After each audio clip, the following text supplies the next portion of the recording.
Someone said Paul Joseph Watson is a good gateway. That's true. I used to watch PJW videos before I was, based in Red Pill.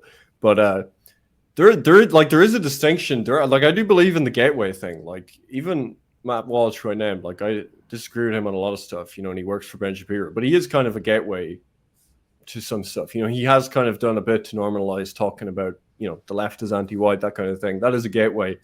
PJW is a gateway, but the thing is, people that are gateways, and maybe this doesn't apply to Matt Walsh, but if you're a gateway, you're not like attacking people to your right all the time, right? You're trying to move people further right, and then maybe they'll go further right than you and find something else.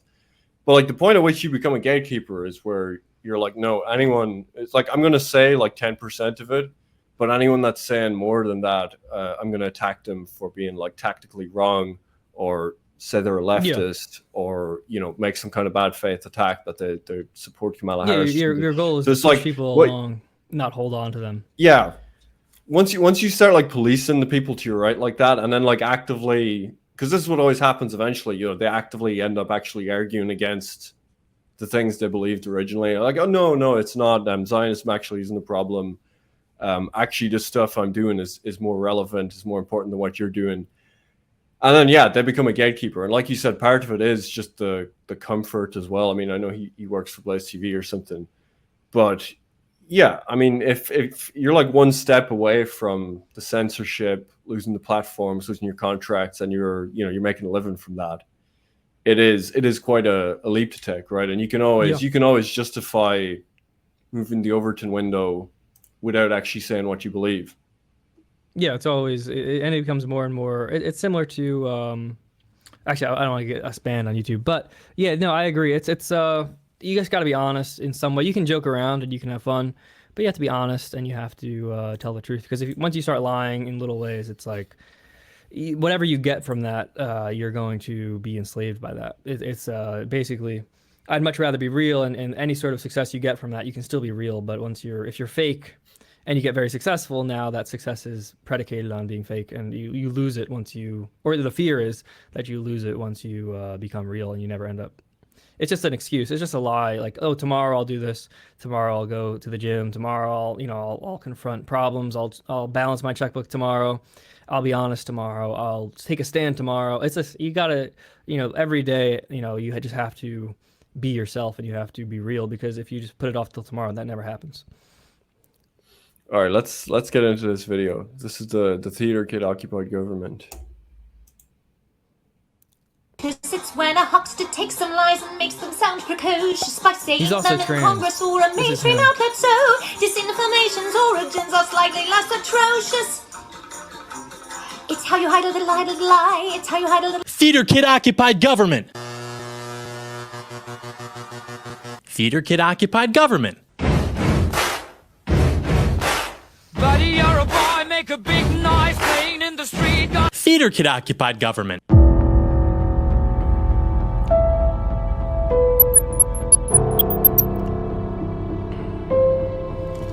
Theater kid occupied government. That is absolutely unacceptable. How dare you attack the physical appearance of another person? Are your feelings hurt? Her words down. Aww. Oh, girl, baby girl. Oh, really? Don't even play. Baby girl? I don't think we are going to move, and we're going to take your words down. I second that motion. Every single day to lift working people out from under the boots that breathe, trampling on our way of life. Theater kid occupied government. Theater kid occupied government. Theater kid occupied government. Theater kid occupied government. Theater kid occupied government. Theater kid occupied government. Theater kid occupied government. Theater kid occupied government. Getting women of color in the United States of America. Don't tell me, because I didn't get a single apology. Time has expired. When my life was threatened. Thank you. Theater kid occupied government. Is this Sam Hyde? Who's there? It's the. What's with the burping? It's a Sam Hyde. Is that a Sam Hyde thing? Yeah, pointing at the camera and then burping. That's a big Sam Hyde like trademark. It's awesome. I mean, if you're doing that, that's just like, You know, that's Uncouth. just like ticking the base box. It's like, oh yeah, I watched Sam Hyde. It's uncouth. Yeah, it's form without content, as It's the like toilet as humor. the It's beneath Hegelians me. would say. You know? Theater kid occupied government. Theater kid occupied government. Theater kid occupied government. $10 founding father without a father, got a lot farther by working a lot harder, by being a lot smarter, by being. Hello, it's me from the future. I'm now done with this monologue and realize that the first half was just bullying theater kids and the second half was more informative. Do with this information what you will. Choose your own experience, viewer. Click now. I'm not going to put up a timestamp. Maybe I will. I don't know. I guess we'll have to talk to me from the future about that. This is me from the future, but not the future. Okay, resuming video. I don't get this either. I mean, isn't he a Zoomer? This is very like millennial, like self-aware, cringe, like YouTuber, soy man kind of humor. Like, what's the? Well, it's YouTube. Everybody's on YouTube is except for you. Everybody on YouTube is. They have to adhere to certain rules, and it just turns them into something that's not human. Except for you. I don't really get this bit though. Like, is it just he's just being quirky and random? I don't... Theater kid occupied government. Awesome. My first call is to Prime Minister of New Zealand, who said that her goal is to make New Zealand the place where it's the best place in the world. This is how Nick felt watching our show. And I will tell her girlfriend you were so on because the United States. Theater kid occupied government. Theater kid occupied government. Theater kid occupied government. Theater kid occupied government. Yeah, look, He's quirky with it. What is a theater kid? Like all things obscene, you just kind of know it when you see it. Tell me more, did she put up a fight? That's Vance true. says you make fun of him, but you don't say he's wrong. Interesting. It's true. They call him cringe, but they never call him a liar. The man who names the theater kids. They definitely never do that. They never say our list of theater kids are false, do they? We're just noticing. They just point out, oh, they try to insult you, but they never, you know, but you can see how he was, you know, he has that turnip farmer look to him. Can you see that? Yeah. It's kind of crazy. You never forget your roots, even when they're rutabagas. Very good.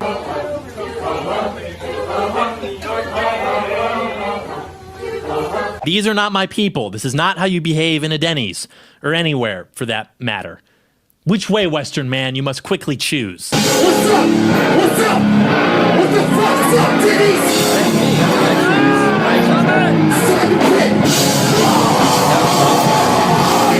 For my entire life, if I really look back on everything, my true enemy has always been theater kids. I mean, every time I tried to do something funny or cool or whatever, there were always theater kids there to like henpeck me into not making America great again. I mean, they never shut up. They're so undeservedly narcissistic. They're suck-ups, teachers' pets, like the worst thing to ever happen, basically. But putting that to the side for a second, you should know Content Forecast is showing content en route to your area, including a multi-part series, which I have prepared on the election, but then I was watching the coverage from the DNC and I thought, okay, let's just get this out really quick. So yes, these are the people who rule you. This is the ascendant stock of people, the theater kids. These are the traits that are selected for and rewarded. For every one that you see that's put on camera, put on stage, there's like 100 more operating behind the scenes, cut from the same cloth. This is what theater kid occupied government looks like. And so I thought we should explain it because it is actually very useful in understanding what's been going on, especially within the last while or so, because it provides a very accurate understanding of the kind of person we're up against.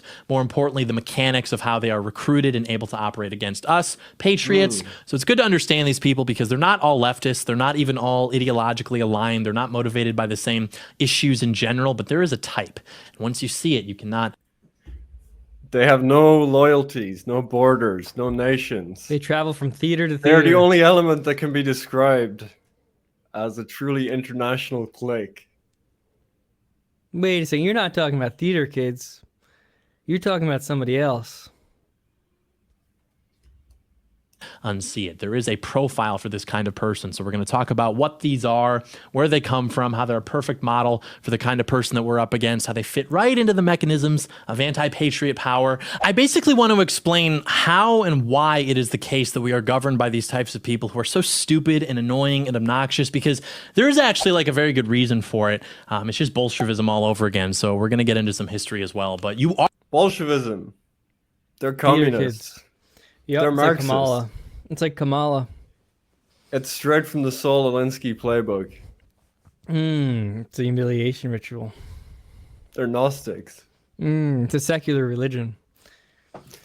They want to control the means of production. Kicked out of 109 theaters, but it's never their fault. Are seeing more of this. You are seeing like more articles talking about the ascent of the theater kid. Like they seem to be aware that this is happening. Of course, they think it's like the coolest freaking thing ever. And I'm telling you, you thought the last 60 years were bad. You just wait. I mean, as the ascent of the theater kid continues into the political class, it's just going to get so much worse. But first, let's wind the clocks back. You understand what I'm talking about? Like, are we all on the same page here with theater kid? I mean, this is like the stock of person who is ruling us. You know, there's a song by Bowling for Soup called High School Never Ends. And as it would turn out, that's actually like a real thing. Not only is everyone's behavior pretty much the same, but if somebody had like a bad experience in high school, they will never live it down and it will become the source of. This guy was a Chad in high school. You can tell. And that's another He reason never why had a bad time. That's why he's never going to be really red-pilled, because it's like he has all the girls, all the money, all the respect, all the fame, the beautiful set. And, you know, to be red-pilled, he would lose all that. So it's too much to lose. Yeah, I mean, really, to be red-pilled, you have to be kind of a loser. Spurgy nerd type. And you go have down to be a like real loser to get red-pilled. Rabbit hole of the internet, whereas Ugly. if you just have everything, if you've always had everything, if you were Mr. Popular at high school, incel. No. This stuff is just fat, intuitive. Their drive for like the rest of their lives. And I unironically believe that whether somebody had fun between the time they were like 10 and 20, that will predict like the next several decades of their behavior. And I'm not talking about like, peaking in high school. I'm just talking about whether you had a good time. You just enjoyed a time in your life, which is so crucial to your social and overall development as a person. I don't know. I've noticed that people who didn't, or they don't, I mean, they develop this kind of like chip on their shoulder that never really goes away, never really live it down. Theater kids, especially, even if they had a good time in their like little theater kid group, they always will make some reference to some variation of a story where like a normal white guy traumatizes them and ruins their lives, something like that. It's just Loxism. A nice bagels and lox. You ever had bagels? I just want to pull up before we go any further, I just want to pull up the comments on this, and then I'll make a broader point. So the second top comment: they hated Jesus because he told them the truth. Third one: theater kids are disproportionately represented in Hollywood and government. Despite being 2% of the population, theater kids are the majority in government, Hollywood, banking, prawn industry, media, etc. Someone said anti-whiteism is the central problem. Someone said it's those damn theater kids all along. I knew it. They make up such a small percent of the population, but they're disproportionately represented in government.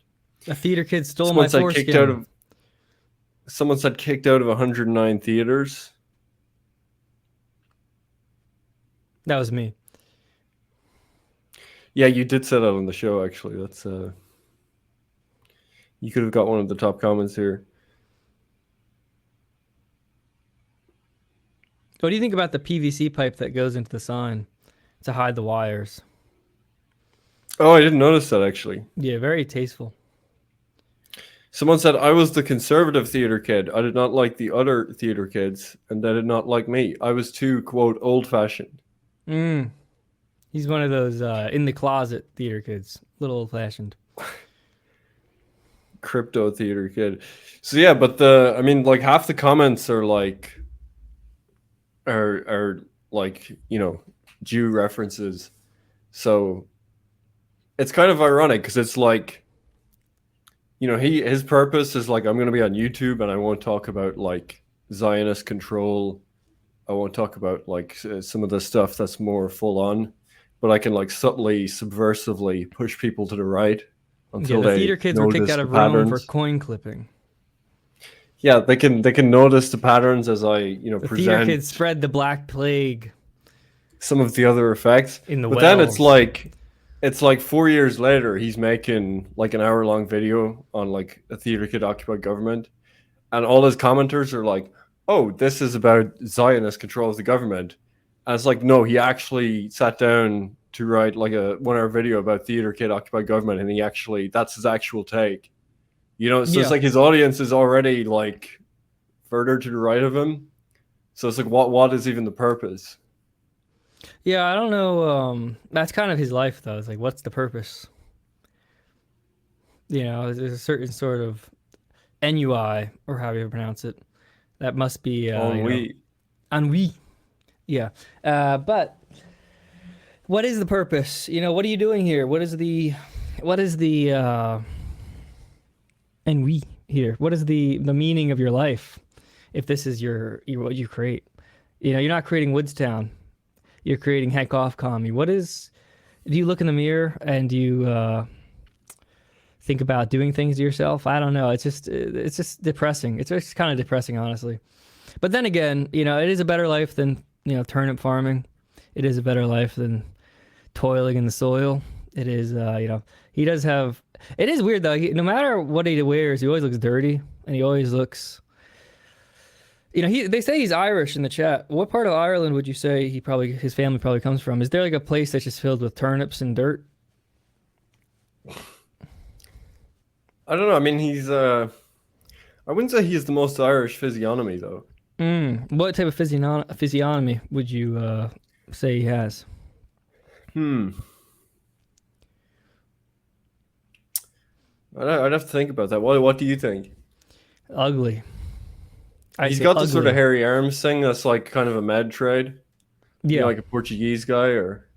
Yeah, it's I would say ugly physiognomy, however you pronounce it. It's just, I don't know. I never really liked him because I always saw in him the jock that would bully me when I was in high school. So I've always had a kind of a bone to pick with him.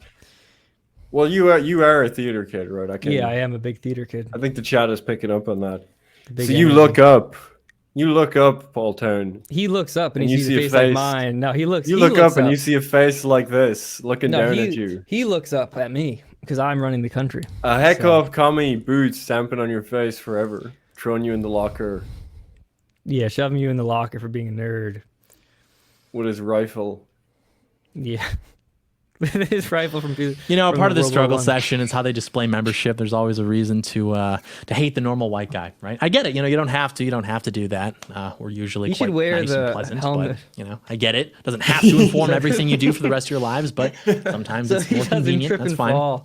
But you do have to ask yourself even before that, like, why did they become theater kids in the first place? Because regardless of activity, any group of relatively normal guys or girls, they're going to impose certain standards on conduct, right? Like if you step out of line, you're going to be corrected or ostracized. This is what people call bullying. It's a very important process for your development. Antisocial behaviors are not tolerated by normal people. This is good. It's not a coincidence that during the era of anti-bullying, we have spawned the most bizarre antisocial generation in the history of mankind. So if you're a freak, you can't quite fit in anywhere else, maybe you go join the theater kids. I mean, everyone there is androgynous. There's no regulation of behavior. It's like the island of misfit toys. And by the way, I'm not denigrating people for not having friends. I get it. Sometimes things don't work out. Things are awkward. It's hard to navigate. That's fine. I'm just saying, I know a lot of guys who chose to eat lunch alone rather than to hang out with the theater kids. He can relate to the losers, even though he's not one. I understand. There's a lot of people with no friends, empathy. Never got laid in high school. I understand. I wasn't one of them, but I understand, and I feel your pain, although I don't personally feel it, and I've never felt it. I understand. There's a lot of people out there that were bullied, made fun of, tortured, kicked, spit upon, beat up in the playground. I personally was too busy having sex and playing football, but I relate to you. And there's a nobility in that. That is unironically the difference. Like being able to be content by yourself versus needing to belong somewhere, so you debase yourself by hanging out with the freak show. Because when you're hanging out with the theater kids, I mean, every behavior is tolerated. Like the only thing that is not tolerated is expressing like anti-weird sentiment. Only intolerance is not tolerated. That's why the theater kids are rainbow like people, furries, weebs, feminists, girl bosses. Like it's all there. Inversion. Misery loves company, and they get together and they just breed weird traits like a virus. If you're hanging out with the theater kids, everything is tolerated except for not tolerating other people's like, insane behavior.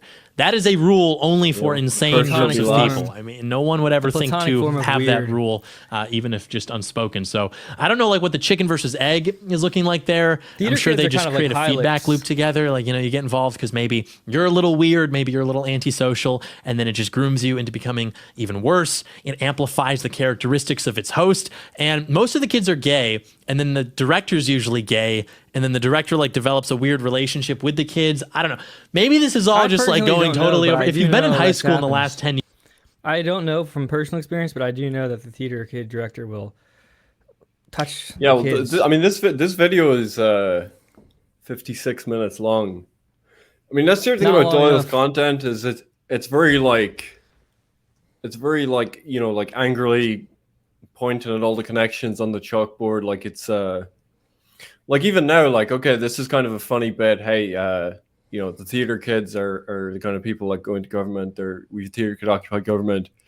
But it's like he's already like kind of he's already made it boring. Like this theory of how all this spirals. Does it hit too close to home? I don't think any of this is true either. Yeah, it's not. Click theory is a lot better. I think honestly, he was probably watching Woodstown, and he got an idea. Yeah. He's like, I haven't made a video in 8 months.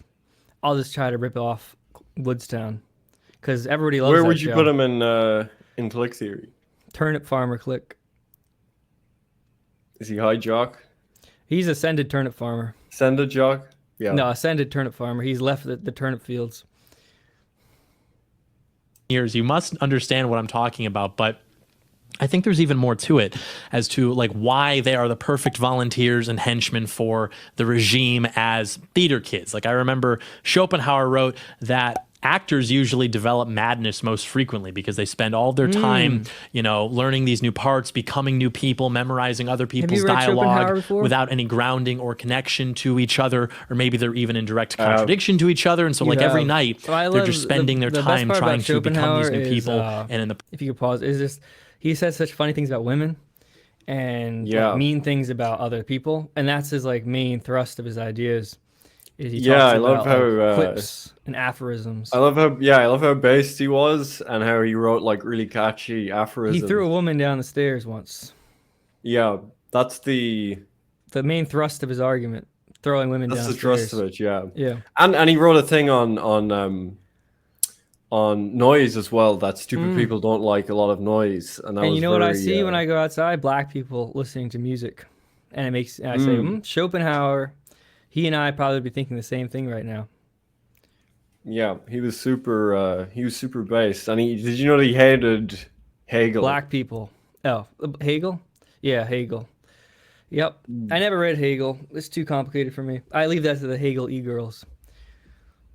Process, perhaps forgetting themselves, and things of that nature will tend to lead to madness over time. I think there's some truth to that, but then you kind of have to wonder, okay, well, what way is that going? Like, is it the acting that makes the man soulless, or are the soulless drawn to acting, to the act of simulating what it's like to be someone other than themselves, or just to be someone in general, understanding these characters perhaps better than themselves, or maybe there's nothing even about themselves there to understand. They're just like total NPCs, you know, they are themselves soulless. Like, these people are perfectly susceptible to programming. They are the NPCs. You look it up later. You know, the Romans thought too. The Romans thought that acting was a shameful and illegitimate profession. They regarded them similarly to prostitutes and to criminals.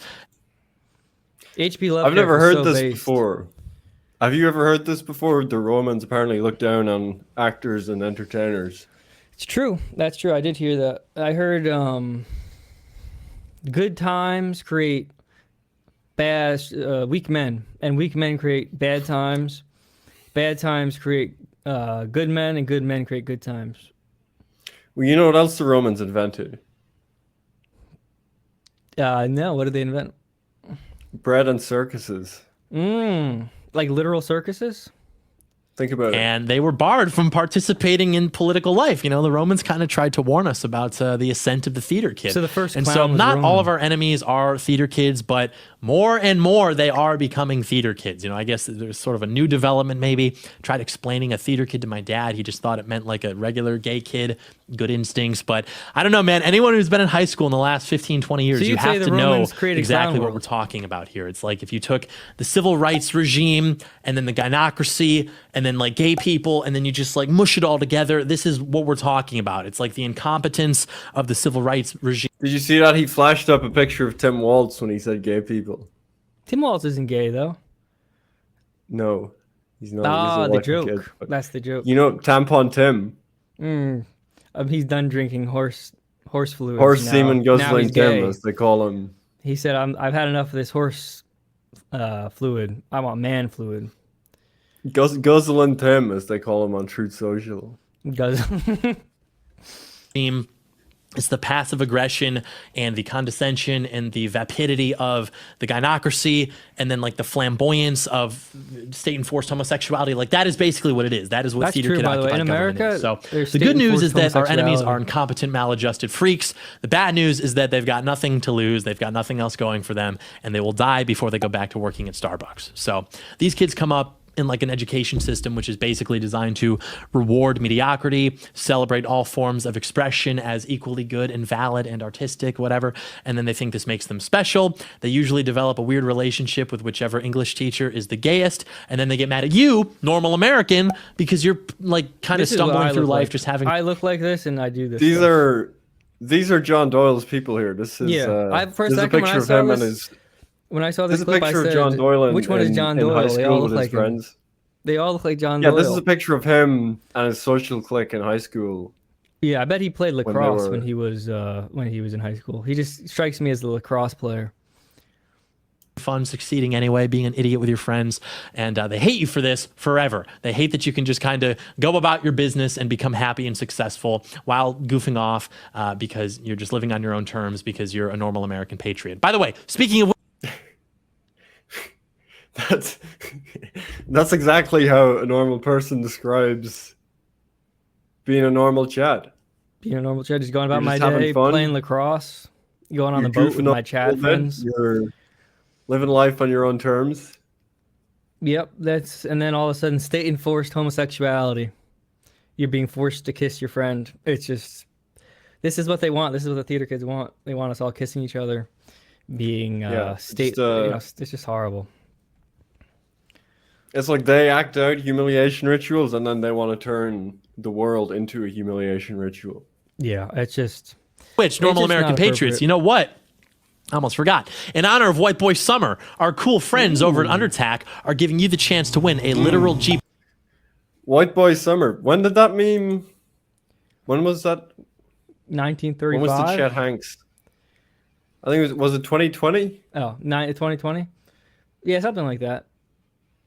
And narcissism of the Chads, even though they're like completely not the same. It's totally unearned. They're totally incompetent. So it's a very dangerous set of traits to possess. And even now, you don't even have nerds anymore. Like when you're saying that, you are referring to iPad kids. We've definitely got iPad kids. And dude, honestly, like even the iPad kids, like the genuinely weird kids, those are like the best people. If there's one thing I miss, it's getting to see iPad kids every day. Because one, like they're wildly entertaining to observe. And two, even then, it's like at least you're authentic. Like that's who they are. That's the real article. There's no gimmick there. They are just weird. Like, hell yeah, dude. Only walk backwards. Refuse to drink water because you think it's poison. Try buying guns online using the school laptop. Like, who cares? Do your thing, you know? Theater kids, however, they just LARP. They LARP. They convert attention into energy like a plant does with sunlight. As such, they never shut up. They never stop making noise. They sing. They just make noise. And yeah, there are variants of this, of course, like with anything. Remember the political kid? It's the same thing. It's all variants of the same virus. It infects our institutions. The political kid. You know exactly who I'm talking about. They wear the suits to school. They meet with the local random politicians and they post the photos so they can post their prepared generic statement on social media in between everyone else just posting like normal stuff because we're like 15. They get voted most likely to be president at the end of the year because everyone's like, oh yeah, who's that kid who never shut the fuck up about politics? Yeah, and then they write him in. You know, Now, do you know someone who got voted most likely to be president in his high school? If I have my lore correct. I think so. I think I can think of somebody. I'll give the audience a hint, all right? He's been a guest on this show. Steve Franson. Oh, it didn't work. It didn't work this time. You understand I'm walking on a tightrope right now, by the way, so I have to be careful that no one in the wonderful audience ends up in the splash zone here. We don't want anyone catching any strays. When I say talking about politics, I don't mean arguing with teachers, owning your libtard classmates. There is nobility in that, but there is a specific type of kid who makes politics by itself their whole personality, but not like in an antagonizing way, like you'd be doing by arguing with teachers, reciting silly statistics during a class presentation. I'm talking about kids who just think like politics by itself is cool. Like it's something cool all by itself. Nick Fuentes is not cool. No. He'll never be John Doyle. Try as he might, he'll never be a Chad. Nick was, in a suit, streaming about politics. He was a cruise missile, while John Doyle was, on the beach in his with girls, multiple shorts. girls. John Doyle with all the women. Authentically observing the weird iPad kids just being themselves. Yeah, he was on the boat with his boat shorts on, boat shoes, looking at the iPad kids on the beach. Just with binoculars, as you do. Make it their whole personality, and everybody had to know about it. Not history, not warfare, not our country's history, even statesmanship, nothing like that. Literally just politics as an activity. These are the kids who would listen to NPR and think that writing policy for a congressman someday would be like the coolest freaking thing ever. Not because they care about the policy, they have no conviction, they have no vision, but because they get to work in freaking DC and it'll be just like West Wing or Veep. I thank God I never ended up like that. I was voted most likely to protest, which is much different. And that is because I put up a poster at the school calling. There's something about this picture. It's just the je ne sais quoi of it. You know what I mean, Keith? Look at that. We're on John Doyle's desk. We're now his slaves. We're his bobbleheads. This is the closest we'll ever get to a gig on Blaze TV. You know that? Yeah, this is the closest we'll ever get to John Doyle either. I hope so. I mean, if he watches this, he's not going to be. Well, actually, I might. With the state enforced homosexuality, you never know what's going to happen. We could get a lot closer in the future. Neither of us would want it. But yeah, I mean, that's how he was kind of a Chad in his school. He was not for the most likely to be president, but most likely to protest. Yeah, and look at do you feel jealous seeing that picture, seeing the closeness he has to that honey over there? What does that inspire? Does that give you a sort of kind of seething rage, incel rage that he gets all the girls, you don't? Well, I'm nerd in click theory, so I have like a friendly relationship with the jock women types like Doyle. Whereas you are the theater kid, so I'd imagine I'm are upset, feeling a lot more honestly. resentment right now. Yep, I'm very upset. I also want to point out, and this is actually I'm not going to point it out. All right, I was going to point something out, but it was too rude. Too crass. Your resentment was getting the better of you. Yeah, I was starting to really see. I was going to say something about ham hock arms, but I'm not going to say it. Bill Clinton a rapist because Alex Jones told me to. So it's just a totally different ball game. Like but yes, these are the theater kids who go on to occupy our government. And I always got along with nerds. I will say, I always got along with jocks. I got along with everybody. My job was to get along with people. Okay. Also, nobody uses the word jock anymore. That's not a real word. Theater kids say that when they're trying to talk about their high school trauma fantasies. I'm telling you, it's the I guess you say like frat boys now or something. Yeah. Chads is what we've been using. I'm not quite sure where I fit in on that spectrum. One of my best friends was the president of a frat at like the biggest party school in Michigan. So I spent some time up there with him.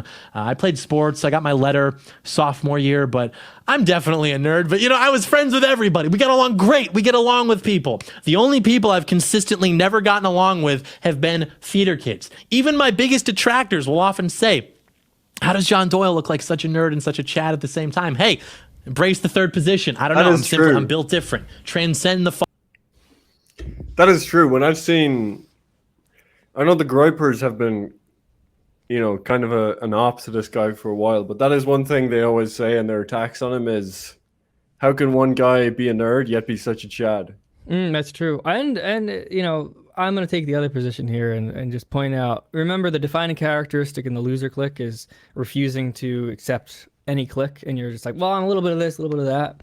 And he does it right here where he's like, I don't know, am I a jock? Am I a nerd? It's like, you know what you are. You did say that very clearly on the show when we did Click Theory, yeah. Yeah, and here it is right now. It's like, what am I? Well, am I a jock? Am I a nerd? Well, I have some bad news. It's neither of those. False binary. You just have to simply do not be a theater kid. Being a theater kid means that your entire life is a LARP. You're just playing a role. You don't do anything, but you try to convince people that you're doing things or you have depth. Like they pretend to care about things that nobody actually cares about because they want to seem deep. Like, oh, I just love Amy Klobuchar's transportation policy. Shut up. No, you don't. You don't have a train set. You're not an autist. You're going to make me gatekeep autism. This has been going on for a while. People, of course, online, they want to LARP as a bunch of different stuff, but people really enjoy LARPing, particularly as autists or nerds or like general outsiders, but it's just to bring attention to themselves and what they're doing, which is so quirky and unique and it's never been done before. OMG, look, I just went to a bookstore. I bought all these books. I think I might be autistic. I'm like, no, shut up. If you're posting anything other than the thing, not you and the thing, not your relation to the thing, you're not an autist. You're just a woman. Like, you're not atypical. You are being perfectly typical for a woman. The thing may be different, this book, that book, whatever. The behavior is identical, needing to present the thing. Dad, look! Dad, look! Dad, look what I did! Dad, look! It's like it's the same thing. Dad, you can't just become an autist or a nerd or whatever because that's only driven by an obsession and a passion, which theater kids just don't have, and they never will have it. You left Mom and they really do resent that, Dad. Among many other things. Like that they can't just meme themselves into having genuine depth or competence or even status. Like if they dedicate themselves to simply listening to a certain number of minutes of a news podcast or reading a certain number of pages of an airport book, like if they just simply put the right fuel in the car, it'll have the same performance as an Aston Martin. But usually they don't even go to that extent. They don't even actually fuel the car. They just like take pictures of it, like at the gas station, so to speak. I don't know. They go to bookstores. They listen to podcasts. They have a degree. They have a degree in political science. They have an MPP. Okay, I know you posted all of it. Like, they can never explain anything either that would be implied by that degree or by that, reading habit allegedly, or the credentialism. So the credentialism itself does all the heavy lifting, just like I have a degree, respect that. And then they get frustrated when you don't automatically respect that or take them seriously because they have some BS degree. They get offended if you ask them to explain or substantiate these things in their own words. They sometimes throw out some excuse like, well, you need to educate yourself. You're not entitled to my knowledge or whatever. Whereas people who are actually obsessive and have genuine passion for things, they will like gladly, please give them the opportunity. Please give them permission to go off and explain these things. But theater kids are not driven by that. They're not driven by passion. They are driven by resentment, permanent chip on the shoulder, incessant self-promotion, very much undeserved narcissism. Some of the characteristics of a theater kid. Yeah. Okay. So they're unexceptional, unstable, unattractive, and not just physically necessarily, though most are. I mean, like repulsive. They all have BPD or some other personality disorder. They're unhappy. They fixate on the credentials, which are just like status tokens from the regime. They're not really shy. They're not really quiet.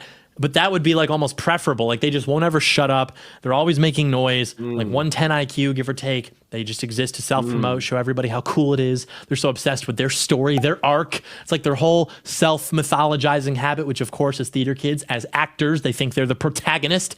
They're the disruptor. They're the revolutionary. They drive the action. They set the frame. Everybody else is just reacting. It's Dumbledore's army. It's the resistance. We're it's all just reacting. Of that. Also, they speak like cartoon characters. True. They have like 3 or 4 voices. The cartoon character, and then when they're giving information, they are the kindergarten teachers. When they are being disagreeable, they are black women. And then when they're giving information to a crowd, they are black preachers.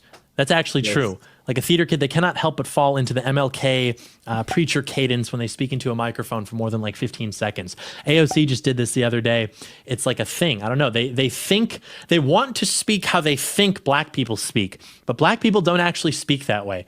AOC, she does this whole theater kid routine in public. She puts out a statement. Fox News is big mad. Okay, first of all, literally shadowboxing against Fox News. Even their antagonists in their stories are like fake. Who cares what Fox News thinks about anything? Nobody has cared about that in quite some time. That's like a 2000s era enemy, which I guess just hasn't been updated yet, something like that. Also, Big Mad, nobody has ever said that, except for theater kids who think that's how black people speak. This whole statement, too, just completely wrong. Now, I am, of course, a black person expert. But more than that, I'm humble and I know my limits. So I actually brought in an outside consultant, my black cousin, who's made appearances before. Some of you may remember, to tell me exactly I brought my black sort of how a black on person show. would actually say that statement. So let's all sit down and listen together. All right, so it's Drake. You could do That's some Drake. like, you see that? Some like. Pause. Who is Did you that? see that? That's Drake. That guy's Drake. His cousin's Drake, the rapper from Canada. Mm. Do you like Drake, or are you more the Weeknd type? I'm more the Weeknd type. I prefer the Weeknd. Yeah, I don't know. Yeah, there's something about the Weeknd where it's like, yeah, I feel his lyrics more, whereas Drake is more just party music. Yeah, no, I like the Weeknd because he has he does like fashy, like synthwave music. Yeah, I do like the trilogy though. Do you like the trilogy?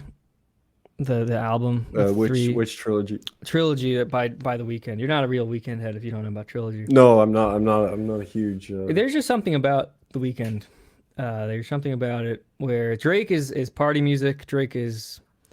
Let's not get into Millie Bobby Brown. I don't want to get demonetized, but Drake, not a fan. Never have been. But I've always loved the Weeknd. I think something about him. He taps into like the lonely artist. I think you would enjoy him if you look into his discography a little bit, because he taps into the feeling of, you're a player, but you don't want to be a player, but you have nothing else to do, and you're a star, and you can't tell, do the girls love you because you're famous, or is it because of you? And you're trying to settle down, but your fame is preventing you. You have to travel from state to state, show to show, and I think you probably would relate to that a lot. Yeah, that's very good. That's very insightful. See, people think you just make jokes, but that's no, the Weeknd, the lyrics. Yeah, this is why we have him here. The truth about the Weeknd too is he was very big in the underground scene in Toronto for a while, but he never really made it big. He was never super successful. He would do shows, he would do mixtapes. People loved him, but at one point, and this is right before Kissland, his album Kissland, he told his fans, he said, and he told them in the music, but he told them elsewhere too. He said that I'm going to make it big. I'm going to go mainstream. And because of that, I'm going to have to make really poppy music. I'm going to have to make music that's very stupid and kind of just party music. And just know that I'm never forgetting you guys, but I have to, for my own benefit, I have to kind of dumb it down, make it more party music. And as a result, he plays at the Super Bowl. He has a bunch of chart toppers. I Can't Feel My Face, those type of music, party music. But really at the heart of him, he's a very, very thoughtful guy. He's a very talented person. And the depth is like crazy. Whereas Drake is just lurid detail to lurid detail of just hedonism. That's very interesting. Should I ban this guy? No, we might get an online. We want to get a sponsor for that too, so we shouldn't. That's true, yeah. Like Fox News, them suits, man, they ain't with the people. They ain't for the people. They just for themselves, something like that. And then for the Bronx thing, you could just do like an exclamation point of a black man, like, man, we had like 1,200 up in the Bronx, you know what I'm saying? Trying to get these out. Like, get out and vote. You know what I'm saying? That shit free. And it don't cost you none.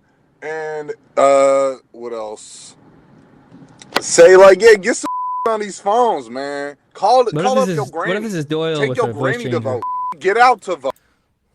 I don't really get this bit, honestly. You're gonna have to explain it to me. Apparently he has some black relative, which I don't have any black relatives, but that's neither here nor there. He has some black relatives, and he had them prove that this is like fake black speak.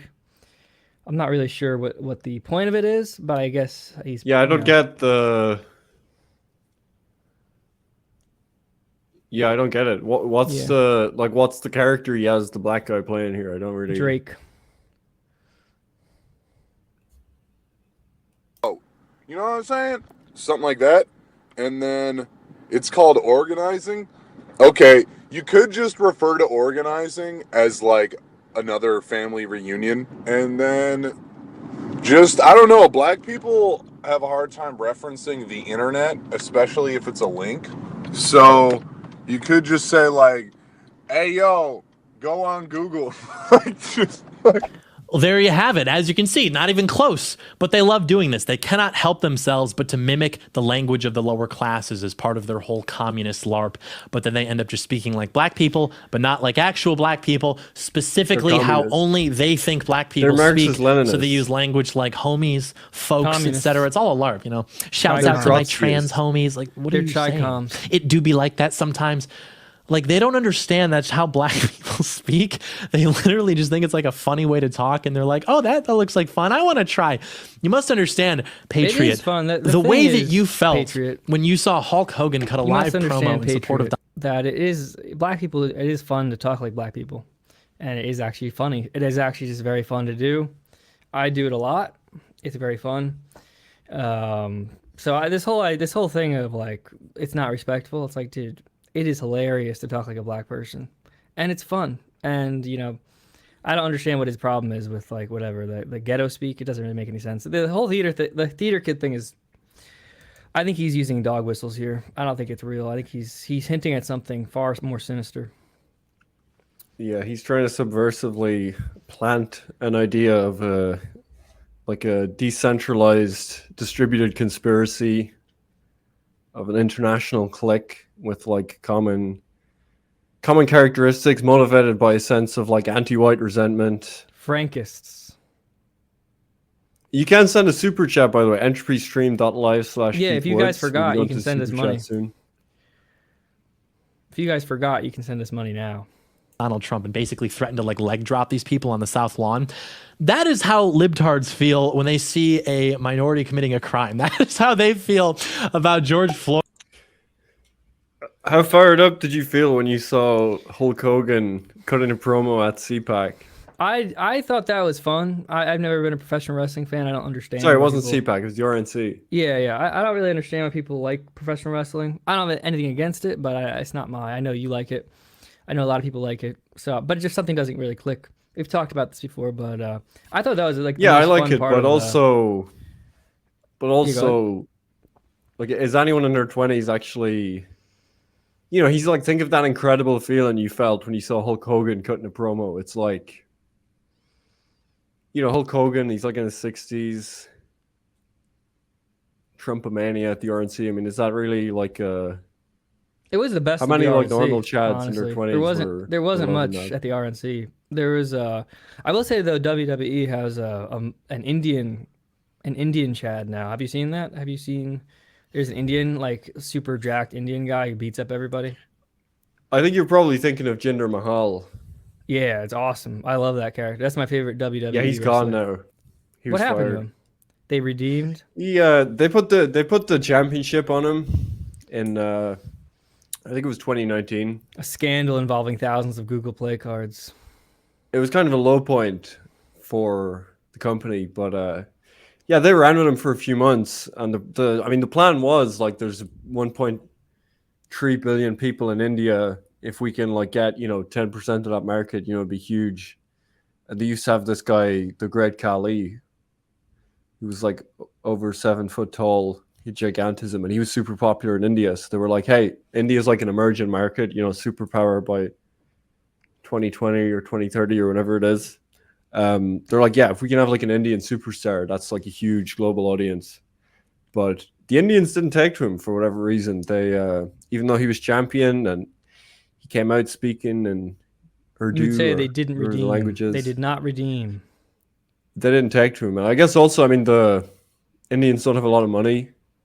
So, even if they did like him, they probably weren't buying a lot of subscriptions or whatever.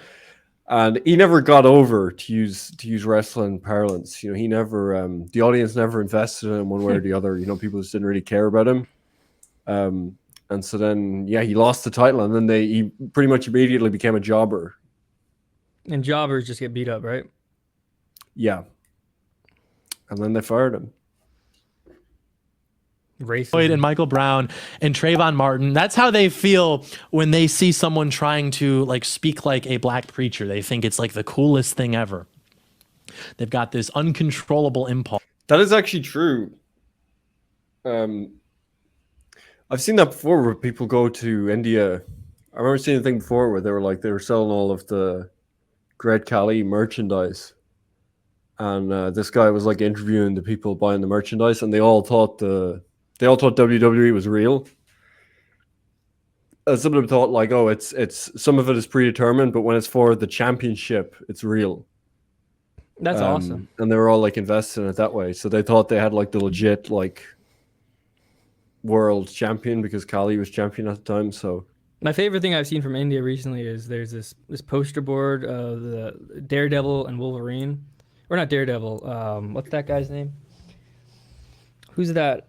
Yeah, what's that? Deadpool. Oh. Yeah, Deadpool and Wolverine, and they're all like, they made a god. They made a basically out of this poster board of Deadpool and Wolverine in Mumbai, and they have like this 100-foot tall poster board of Deadpool and Wolverine, and they're all like worshiping it. So I'm a big fan of that. That's fun. Yeah, Viscerin said free Barry. Barry Stanton was banned this week. Yeah, just like you drew it up. Yeah, I don't think we'll have time to cover that, but to identify with the lower classes while simultaneously distancing themselves from everything deemed to be low status, which is counterintuitive, though possible. That is possible to do. It's fascinating, right? That's how you take a knee in public before acknowledging crime data, which totally disproves your entire worldview. It can be high status to adopt or mimic certain low-class behaviors, as these people often enjoy doing, usually because it makes normal Americans mad. And that's a good thing to do. They're rewarded for doing that. It is high status to do that. It's almost always high status to annoy the sensibilities of normal white American Christians, even if the behavior itself that you are doing that with is low class. And ironically, the thing about them that is most authentically or accurately low class is their obsession with signaling that they're definitely not low class. That sort of status anxiety, constantly fixating on credentials, avoiding low status ideas like they're the plague, worship Wolverine, being literally you worship. Anxious, physically anxious about these ideas. That's the only thing that's like really low class about them, in the sense of trying to match behavior. For me, it'd be Wolverine. That and mythologizing their own existence, always having a chip on their shoulder, never living down their past, their trauma or whatever. You ever hang around like actually low-class people? You peruse their social media. It's all they focus on. What's going on? Who said what about whom? Why is she doing this? Blah, blah, blah. Like they're just always, everyone's always after me. My haters, like they could go on for hours and hours and hours as they do for their entire lives. But yes, I'm curious about the sort of apparatchiks of the regime, the theater kids, basically the people ruling you right now. You don't have to be a person who, as a kid, was involved with theater to be a theater kid. If you're a fan of stage production, you were involved in it, that doesn't automatically make you a theater kid. There are plenty of theater kids who have never stepped foot into an auditorium. Being a theater kid is a state of being. It's a virus. But theater kid, student government, it's a biological parasite. No, yeah, forensics, model UN, it's all the same thing for the most part. Like, judge it by the fruits, and the fruits are literally. Click theory debunks this 100%. Like you can't. It's not a virus. Somebody either is a theater kid or they're not, and somebody's a jock or they're not, just by nature. And yeah, I mean, it's just completely disrespectful to. He's been yapping so much that it's like he's added so many details and like so much psychoanalysis that I feel like it could only reply to like one person. Like the amount of details he's included, where it's like they have a gay teacher and they have like a little bit of a gay relationship with him, and then they signal about this thing and they do this about black people. So is this actually a good description of theater kids? No, it's not. And the thing is, nobody cares about theater kids. Yeah, nobody cares about theater kids. That's another thing. It's like unless you're a theater kid, you do not care about theater kids. It's not a real thing. It's like absolutely not. This is. I think the lady doth protest too much, Keith. This is just pure projection, just embarrassing. It's just embarrassing. Honestly, it's very embarrassing. Yeah. We're all laughing in the group chat. This is the content that's out there if you're not following us, right? Yeah. And it is the content out that if you're following us, you're still going to see the content. So wherever you look, I mean, is this I don't know if this is a U.S. thing, but like, what even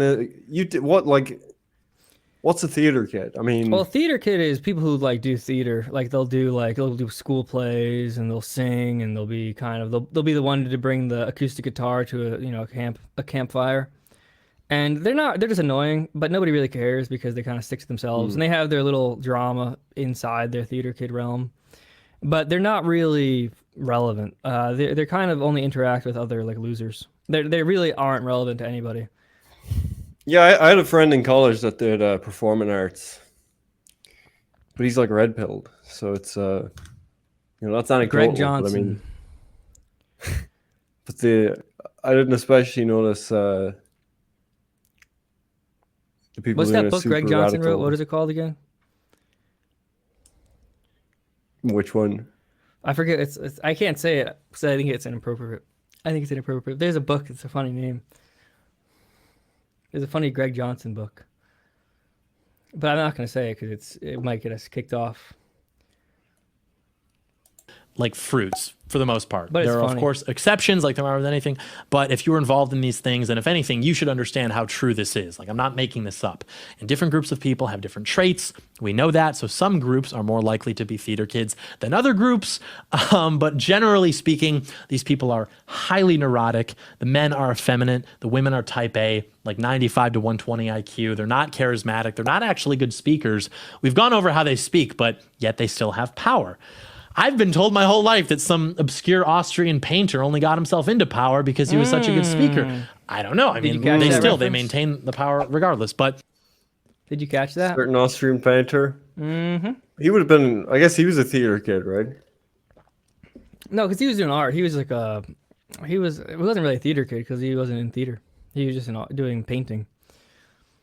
That's a good point. Yeah, they also have this desire to change the world, which means just post pictures of themselves working on the hill, basically. Because remember, they're the protagonists. This is but the second act. And no one actually believes this, by the way. No one actually believes that our institutions are competent in the sense that they actually represent people. But there's still this desire to get involved, but not to radically change, just to be like in proximity. They don't actually want to help Americans. They don't want to help Americans have better lives. If they're honest enough, they'll tell you that they basically just want to accelerate the looting of the empire, the transfer of wealth from the tax chattel, from American patriots to the equatorial Americans, all these new people who flood into the country. And so I think the impulse behind getting involved is very important. It tells you a lot about what their motivations are, especially, when you're looking at the right-wing theater kids. Like in the last decade or so, people getting involved because of Trump, because you want to change things, you actually care, versus the forensics kids, the Model UN kids who just care about like respectability, the process, because it makes them feel important. Like that's the key distinction. If you're involved because the direction things are going is inspiring to you, versus you're involved because you just want to be gay. Like you saw something big and gay and evil going on and you're like, oh, that looks like fun. I want to turn. And it really cannot be overstated how much Donald Trump made these people reveal themselves. It's as though someone's phone went off during the show and they just refused to silence it. And the theater kids are just eternally mad. The big night's ruined because it really made people understand just how much like the suit and tie conservatives absolutely hate the average Republican voter. They are physically made anxious by the same ideas that inspire and excite their voters, especially nationalism. I remember reading tweets from these people in 2015 when Trump would lead in some poll or caucus, and they'd literally tweet out like, oh, glad they could stop taking opiates and for a second and show support. I don't think anyone really understood just how ingrained that hatred was until Donald Trump basically like forced them to reveal it, because they couldn't help themselves but just vomit it all out because they were so neurotic. They never thought they'd actually have to handle a disruption. The show was just supposed to go on forever, right? But Trump shows up in 2015 and he can actually disrupt things. Now all of a sudden you've got guys like David French, who before Donald Trump, David French was considered to be like the farthest right figure in the broader conversation. But after Trump shows up, he pretty much just like immediately reveals himself to want to ally with leftists, where he's been ever since, among many others who have had their minds literally destroyed by Donald Trump. Always easy to align yourself with the establishment, right? They align themselves with the establishment and against Trump. And of course, the establishment doesn't care what the reason for doing so is. They're just happy to have them, and they do have them completely. I mean, they're completely controlled. All these people, doesn't matter, what they claim their ideology is, what they claim their little main issues are. are, it's like they will align themselves with the establishment against normal Americans in an instant when presented with the opportunity to do so, which is exactly what they've done. Because at the end of the day, they have this fundamental belief in the system. Even if they claim to be radical, as you'll see liberals and leftists and neocons and libertarians, they all have their own little thing. They are attracted to the system because they have a desire to be attached to it. They have a desire to be a barnacle. Even in their most ambitious aspirations, they recognize. Chinese theater kids are called theater kids. I don't get it. Yeah, I wouldn't worry about it. It's true though. The Chinese theater kids. They're what about Chinese theater kids, Keith? Chad is tapping out at this point. There's a lot of people. There's a few comments saying the show sucks. Time to move on. What do you think? Should we? Yeah, I think we might need to move on. People love the joke though. Yeah, I think we've exhausted the theater kid analysis. The theater kids. Yeah, I think we could move on to something a little more riveting. Something a little more riveting. But any final thoughts on this bit from Doyle? What do you think of the theater kid occupied government? Well, I think he should go back to the turnip field. I think he should go back to pulling rutabagas out of the dirt. I think he's more suited for that. He just doesn't have what it takes. He doesn't have what it takes to make good content. He just has you look at him, he looks like a farmer. And there's no problem with that, you know. Personally, I'm not a farmer. But I think it would be better for everybody if he went back to the field to pull up radishes. There's just something about him that, you know, I just want to see him working in a field.